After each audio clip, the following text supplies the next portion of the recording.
Madam మీరేమంటారు? వీళ్ళ గురించి విన్నారు కదా! మేడం మనం చాలా క్రూయల్ పర్సన్స్, క్రైములు చేసేవాళ్ళు, ఎంతో దారుణమైన మెంటాలిటీతో వస్తున్న వ్యక్తుల్ని చూస్తున్నాం.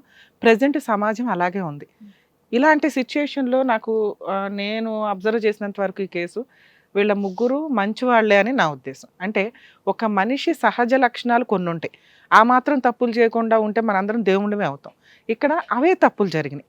వీళ్ళు వీళ్ళు చేసిన తప్పులకి వీళ్ళకి పడిన పనిష్మెంట్ ఏదైతే ఉందో పెద్ద క్రైమ్ చేస్తే ఏ పనిష్మెంట్లు పడతాయో అవి పడినాయి. అందుకనే ఒక తప్పు చేసేటప్పుడు ఒక డెసిషన్ తీసుకునేటప్పుడు 1కి 10 సార్లు ఆలోచించుకుంటే అది ఇట్లా ముదిరిపోయి క్వెషన్ మార్కుల్లోకి జీవితాలు క్వెషన్ మార్క్స్‌లోకి రాకుండా ఉంటాయి. ఏంటి ఇక్కడ చేసిన తప్పు? ఒక అద్భుతమైన వైఫ్. ఇద్దరు 8 ఇయర్స్ మ్యారిటల్ రిలేషన్, మంచి బంధం, ఒక బాబు ఉన్నాడు. ఈవిడికి ఆల్రెడీ 2 ఇయర్స్ బ్యాక్ ఏదో డాక్టర్ చెప్పారు క్యాన్సర్, ఉంటావో ఓడతావో తెలీదు అని. అయితే ఎప్పుడు కూడా ఒక డాక్టర్ పూర్తిగా చనిపోతావు అని చెప్పరు. అలాగే 100% మేము బతికిచ్చేస్తామమ్మా అని చెప్పరు. ప్రతి దానికి సిట్యుయేషన్ బట్టి ఒక్కోసారి ఎమర్జెన్సీ టైంలో కూడా మనకు ఒక మెడిసిన్స్ అప్పటికప్పుడు వచ్చి బతికిన వాళ్ళు బోలెడుమంది ఉంటారు. ఇప్పుడు నేను ఇందాక అందుకే అడిగా, అమ్మ మీకు ఏం క్యాన్సర్ అని, నువ్వు ఎంత ఇది కీమోకి వెళ్తే తప్ప కూడా ఒక డెసిషన్. ఇప్పుడు ఎందుకంటే చాలా టైప్స్ ఆఫ్ క్యాన్సర్స్లో మహిళలకి ప్రతి సందర్భంలో కొన్ని మనం రెగ్యులర్గా చూస్తున్నాం. అవి క్యూర్ అయ్యి బతికిన వాళ్ళు చాలామంది ఉన్నారు. ఈవిడికి ఆ టైపు, కానీ వీళ్ళకున్న ఫైనాన్షియల్ కెపాసిటీ కానీ వీళ్ళు ఆ ఫస్ట్ 1.5 ఇయర్ రికగ్నైజ్ చేయాలి. ఆ డయాగ్నైజ్ చేయకపోవడం వల్ల వీళ్ళు మెడిసిన్స్కి వెళ్ళటం, ఆ పెయిన్కి ఏదో వాడేయడం, ఇలా చేసుకుంటూ వచ్చారు. అది కొంచెం ముదిరింది. సో ఇది అట్లీస్ట్ వీళ్ళ ట్రీట్మెంట్ నడిపించుకొని ఒక క్లారిటీ వచ్చేదాకా ఆగాల్సింది. కానీ వీళ్ళకున్న మెచ్యూరిటీ లెవెల్స్కి ఒక క్యాన్సర్ అనగానే ఇంకా చనిపోతారు అనే ఒక భయంలోనే వాళ్ళు ఉన్నారే తప్ప, అరే దీనికి ట్రీట్మెంట్ ఉంది, ఆ డెసిషన్ ఏంటో దేవుణ్ణే డెసిషన్ తీసుకొనివ్వండి, డాక్టర్ని డెసిషన్ తీసుకొనివ్వండి అని వీళ్ళు ఎక్కడ ఆగల. ఎందుకంటే వీళ్ళ మంచితనం, తెలియనితనం ఇంకొకటి. అందులో ఒక స్త్రీగా తీసుకోకూడని డెసిషన్ అంటే బతుకున్న కాలంలో హస్బెండ్ని షేర్ చేసుకోవడానికి ఏ స్త్రీ యాక్సెప్ట్ చేయదు. అలాంటి డెసిషన్ ఈ అమ్మాయి యాక్సెప్ట్ చేసింది. అది మంచితనం అనాలా, పెచ్చితనం అనాలా నాకు అర్థం కాల. మరి ఇప్పుడు ఫస్ట్ తప్పు చేసింది ఎవరు? Wife character. ఈ వైఫ్ క్యారెక్టర్ ఆ సరోజ ఆ డెసిషన్ తీసుకోవడం వల్ల ఒక భర్తని ఈ రోజున మనం రోడ్డు మీద నుంచో పెట్టి అడుగుతున్నాం. ఒక అమ్మాయి లైఫ్ క్యారెక్టర్ని డిసైడ్ చేస్తున్నాం. ఈవిడ చేసిన మిస్టేకే లేకపోతే, లేదు ఇక్కడ ఒక మాట అసలు ఇక్కడే కట్ అయిపోవాలి, ఒకటి సంబంధం చూడకూడదు. 2 చూసినా ఈ అమ్మాయితో మాట్లాడుకోవాల్సిందే, అమ్మ ఇదో ఒక సంబంధం ఉంది, మా తదనంతరం మీకు ఇన్ఫామ్ చేస్తారు మా వాళ్ళు, మా హస్బెండ్ నచ్చితే పెళ్లి చేసుకో, ఇంతే. అక్కడితో ఆవిడని కట్ చేయాలి. తెచ్చి ఇంట్లోకి తెచ్చుకుంది రెండో స్టెప్. ఆ రెండో తప్పులో పిల్లోడి కోసం తీసుకురావడం వేరు, భర్తకు కూడా రేప అలవాటు చేయడం వేరు. ఎందుకంటే ఇదంతా ఒక 6 మంత్స్ నుంచి నడుస్తుంది. ఈవిడికి ఎప్పుడైతే కన్ఫామ్ అయిపోయిందో వీళ్ళే డిసైడ్ అయిపోయారు. డాక్టర్ చెప్పారు, డాక్టర్ ఏం చెప్పారు, సీరియస్ అమ్మా అన్నారు. చచ్చిపోతామని ఎక్కడా చెప్పలే. వీళ్ళు ఓకే సీరియస్ అంటే చచ్చిపోతారు. ఇక ఇట్లా డిసైడ్ అయిపోయి ఆయన ఒక 2-3 నెలలు ఆవిడ పోరాడి ఒప్పించేసి ఆ పిల్లని తీసుకొచ్చి ఇంట్లో అలవాటు చేయడం స్టార్ట్ చేసింది. ఇవన్నీ చేసింది ఈవిడ కదా. వాళ్ళిద్దరికి మనిషికి ఉండే సగం క్రూయాలిటీ, స్వార్థం ఇవి లేకుండా ఒక మనిషి ఉండడు. సిచ్యుయేషన్ బట్టి మనలో ఉన్న లక్షణాలు బయటకు వస్తూ ఉంటాయి. అందరం పర్ఫెక్ట్గా ఉన్నామంటే ఒకటి కంట్రోల్ చేసుకోవడం, ఇంకొకటి ఆలోచన విధానం పర్ఫెక్ట్గా ఉండడం. అవకాశాలు వచ్చినప్పుడు ఎవరే మిస్టేక్ చేస్తారంటానికి వీళ్ళిద్దరే ఒక ఎగ్జాంపుల్ అని నా ఉద్దేశం. ఆవిడకి అవకాశం వచ్చింది, ఆవిడకి వేరే ఆప్షన్ లేదు, బ్యాక్గ్రౌండ్ లేదు, ఆవిడకి అర్జెంట్గా ఒక కుటుంబం కావాలి. అందులో ఈయనకి 100 మార్క్స్ పడిపోయినాయి, ఇక్కడ ఒక 100 మార్క్స్ పడిపోయినాయి. అరే ఇంతకంటే మంచి హస్బెండ్ ఏం దొరుకుతాడు? ఒక భార్య భర్తకి పెళ్లి చేసే రేంజ్లో ఆ భర్త ఉన్నాడంటే అంతకంటే గొప్ప హస్బెండ్ ఎక్కడ దొరుకుతాడు అని ఆవిడ ఉద్దేశంలో అది స్వార్థం, బేసిక్ స్వార్థం లేకుండా మనిషి ఉండంగా ఆ స్వార్థంలో ఆవిడ అలా ఆలోచించేసింది. ఇక్కడ వాళ్ళు చేసిన మిస్టేక్ ఏంటంటే కమిట్ అయిపోవడం. కనీసం ఈ అమ్మాయికి కొంచెం టైం ఇచ్చుంటే అక్కడన్నా కనీసం బ్రేక్ వచ్చుంటే వీళ్ళ లైఫ్ ఈరోజు ఇట్లా క్వశ్చన్ మార్క్లో ఉండేది కాదు. ఆ మనిషికున్న సహజ లక్షణాలతో వీళ్ళు చేసిన పనికి ఖచ్చితంగా ఇప్పుడు ఆ అమ్మాయి ఫేస్ చేయాల్సిన పరిస్థితి వచ్చింది. అందుకని 1కి 100 సార్లు ఆలోచించుకోవాల్సిన పరిస్థితి ఏంటి అంటే, నాకెంత పాత్ర ఉంది ఇందులో? ఆవిడ తర్వాత నేను వెళ్ళటం వైఫ్ క్యారెక్టర్, ఆవిడ ఉండగా నేను వెళ్ళటం ఫ్రెండ్షిప్ క్యారెక్టర్. ఈ టైంలో నేను వెళ్ళి సీక్రెట్గా పెళ్లి చేసుకున్నానంటే ఒక వ్యక్తిని ఎప్పుడు చచ్చిపోద్దా అని ఎదురు చూడడం అని అంటే ఎంత హీనమైన ఆలోచన విధానం అది. అది మీరిద్దరూ చేశారు. వాటిని నేను సపోర్ట్ చేయలేకపోతున్నా. ఎందుకంటే మిమ్మల్ని క్రూయల్ అన్నట్లా, తప్పు చేసేసారు అన్నట్లా విపరీతమైన మనస్తత్వాలు మీ దగ్గర ఏం లేవు. సహజంగా ఒక మనిషికి ఉండే సిచ్యుయేషన్ని బట్టి వచ్చే మిస్టేక్సే మీ దగ్గర జరిగినాయి. కానీ ఆ మిస్టేక్స్ని ముద్రేసేశారు. ఈ రోజున మేము ముగ్గురం కూర్చొని ఇది డెసిషన్ తీసుకునే టాపిక్కే కాదు, ఈ డెసిషన్ తీసుకోవాల్సింది ఏం చేయమంటావు అని క్వశ్చన్ చేయడానికి ఆయనకి రైట్స్ లేవు, ఏం చేయమంటారు మరి నాకు పుట్టే పిల్లని అని అనడానికి నీ దగ్గర లేవు, మేడం నా భర్త నాకే కావాలండి అనే రైట్స్ ఈవిడికి లేవు. ఈ గొయ్య మీ ముగ్గురు దవ్వుకున్నారు. మీ ముగ్గురు ఒక డిస్కషన్ వేసుకొని మాకు చెప్తే అందులో ఏది బెటరో చెప్తాం, మాట్లాడుకోండి. నువ్వు ఆవిడ బతులు ఆడుకుంటావా, ఆవిడ ఏమిడి బతులు ఆడుకుంటారా, ఆయన ఎవరికి కావాలో మీ ముగ్గురు డెసిషన్ తీసుకోండి. నాకైతే అతనే కావాలని. నీకు కావాలి, ఎందుకంటే మంచి భర్త నీకు కావాలి, ఆవిడకి కావాలి కదా. ఏం చేద్దాం చెప్పండి. మరి నేనైతే ఇప్పుడు ప్రెగ్నెంట్ గా ఉన్నాను, మరి నా బిడ్డకి తండ్రి. ఇప్పుడు మాకు ఒక కేసు ఇచ్చినప్పుడు ఎలా ఉంటుందంటే ఆర్గ్యుమెంట్స్ నడుస్తాయి. ఇప్పుడు మీరిద్దరు ఆర్గ్యూ చేసుకోండి. ఇక్కడ మిస్టేక్ ఏంటి, నువ్వు తీసుకొచ్చావు కదా అక్క, మరి నన్ను ఏం చేయమంటావు అని నువ్వు అడుగుతావు. అప్పుడు ఆవిడేమంటది, నేను తీసుకొచ్చాను ఓకే, నేను ప్రెగ్నెన్సీ చేసుకోమనలేదు కదా అని ఆవిడ అంటది. మీరిద్దరు ఆర్గ్యూ చేసుకుంటే ఎవరు గెలుస్తారో మాకు అర్థం అవుతుంది. మీ పాయింట్స్ ఏంటో మీరు మాట్లాడండి. తనైతే ఫస్ట్ నా దగ్గరకు వచ్చి ఇలా ప్రామిస్ తీసుకుంది. ప్రామిస్ చేసుకున్నానంటే నేను చనిపోయిన తర్వాత అతను పెళ్లి చేసుకోమన్నాను, కానీ ప్రెగ్నెంట్ చేసుకోమని చెప్పలేదు కదా. నేను అనుకోలేదు, కానీ బాబుని చూసుకునే టైంలో బాబుని చూసుకోమన్నాను, కానీ భర్త దగ్గరకు వచ్చి బెడ్రూమ్ పెంచుకోమని చెప్పలేదు కదా. ఇప్పుడు నువ్వు చేసింది ఏంటంటే ఎగిరిని పెట్టక మసాలా నువ్వు ఉన్నట్టు అయిపోయింది.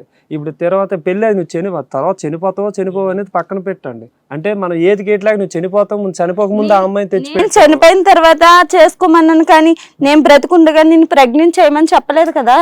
ఇప్పుడు నువ్వు చెప్పలేదు, అప్పుడు ఎందుకనేసి ముందుగానే ఆలోచించుకోవాలి మనం. ఇంతవరకు అసలు నువ్వు ఆలోచించుకోవాలి. అది నా భార్య బతుకుండగా నేను వేరే ఆమెకి దగ్గర అవ్వడం ఏంటని నువ్వు ఆలోచించుకోవాలి. అది నన్ను అడిగితే రండి మళ్ళీ తిరిగి ఆలోచించుకున్నప్పుడు మరి ఇంటికి వస్తున్నప్పుడు చేస్తున్నప్పుడు వద్దు ఇంటికి వచ్చి బాబుని చూస్తుంది అనుకున్నాను, కానీ నిన్ను ప్రెగ్నెంట్ చేయమని చెప్పలేదు కదా. ఎవరు బాబుని చూస్తారు, పని మనిషి ఇంటికి వచ్చి బాబుని చూసుకుని ఆమె వచ్చింది కదా, నేను చూస్తాను అక్క, నేను అటువంటి తప్పు చేయనని చెప్పింది కదా. మరి పెళ్లి చేసుకోవడానికి నీ సంబంధం తెచ్చాం, ఫ్రెండ్లీ మాట్లాడు.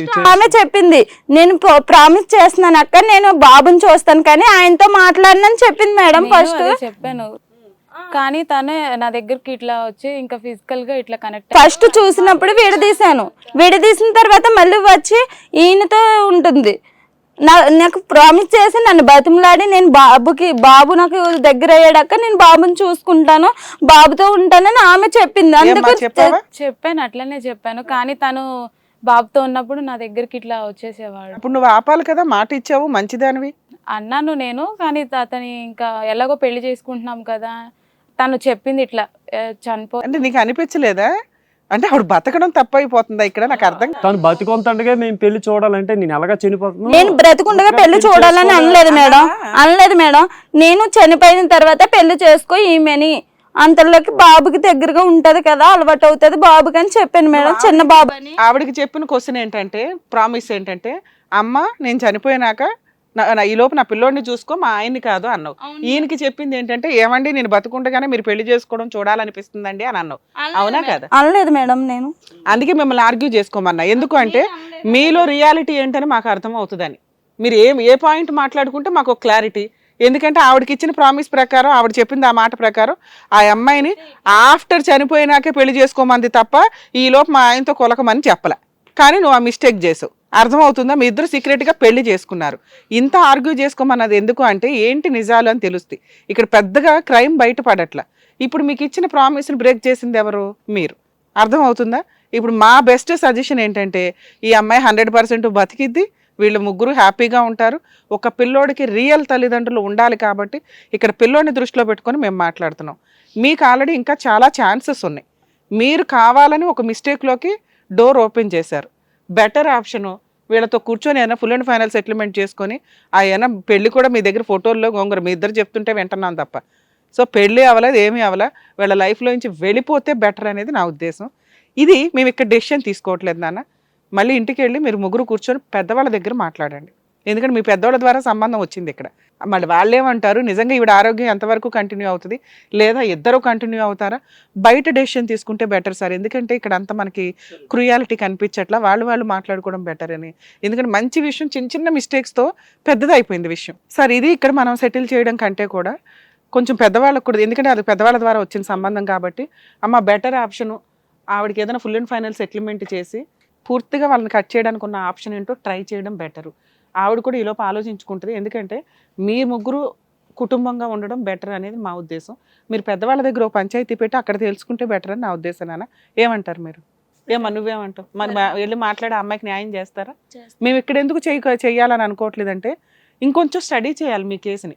ఇక్కడ ఇచ్చిన మాట వేరు, అక్కడ జరుగుతున్న విధానం వేరు. బెటరు ఆ అమ్మాయికి ఏదైనా న్యాయం చేస్తే ఫైనాన్షియల్గా. నాన్న ఇప్పుడు ఈ తలనొప్పి అంతా తెచ్చింది నువ్వే కాబట్టి నువ్వు పెద్దవాళ్ళంతా ఏం చెప్తే ఆ డెసిషన్కి ఒబే అవ్వడానికే చూసుకోండి. ఏమంటారు? సరే మేడం. నీకు భగవంతుడు 100 ఏళ్ళు ఆయుష్ ఇవ్వాలని కోరుకుంటున్నాను. ఎందుకంటే మళ్ళీ నీ హెల్త్ ప్రాబ్లం వచ్చిందనుకో, మళ్ళీ ఇంకో అమ్మాయిని తీసుకొస్తామని మా భయం మాకు. సో దేవుడికి ఏంటంటే నీ ఆరోగ్యం ఉండాలి. ఫ్యూచర్లో ఒకప్పుడు ఏదన్నా కర్మకాలి అటు ఇటు అయినా కూడా ఇటువంటి ప్రపోజల్స్ తీసుకురాకమ్మా. ఓకే, ఇవి ప్రాక్టికల్ కాదు, ఇవి సమాజం యాక్సెప్ట్ చేయదు కూడా. సరేనా, ఆల్ ది బెస్ట్ నాన్న. జాగ్రత్త. సో థ్యాంక్ యూ డాక్టర్ గారు, thank you advocate madam. Saroja గారు న్యాయం కోసం అని వస్తే వాళ్ళకి ఏం చేయాలనేది కరెక్ట్గా చెప్పి పంపించినందుకు thank you so much. Thank you అండి. మరో ఎపిసోడ్తో మళ్ళీ కలుద్దాం.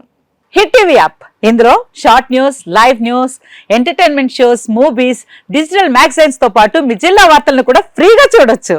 ఇంకెందుకు ఆలస్యం, వెంటనే హిట్ టీవీ యాప్ ని డౌన్లోడ్ చేసుకుని ఫ్రీగా ఎంటర్టైన్మెంట్ పొందండి. Hit TV app. Hit TV app. Please download hit TV app. Hit TV యాప్ని ఫ్రీగా డౌన్లోడ్ చేసుకొని ఎంజాయ్ చేయండి. మీకు నచ్చిన ఎంటర్టైన్మెంట్ కోసం హిట్ టీవీ యాప్ ని ఫ్రీగా డౌన్లోడ్ చేసుకుని ఎంజాయ్ చేయండి. హిట్ టీవీ యాప్ ని డౌన్లోడ్ చేసుకుని ఆస్వాదించండి, ఆశీర్వదించండి. ఇంతమంది సెలబ్రిటీలు హిట్ టీవీ యాప్ ని డౌన్లోడ్ చేసుకోండి అని చెప్తున్నారంటే ఎంత మంచి యాప్ ఆలోచించండి. అమెరికా అమెరికా అమెరికా అమెరికాలో చదవాలనుకునే వాళ్ళకి విశ్వసనీయమైన పేరు మన శౌర్య కన్సల్టెన్సీ. UK లో 1 year masters. UK లో 1 year masters. 2 years work permit up to 5 years visa. Contact Saurya Consultancy. Contact 89851 89851.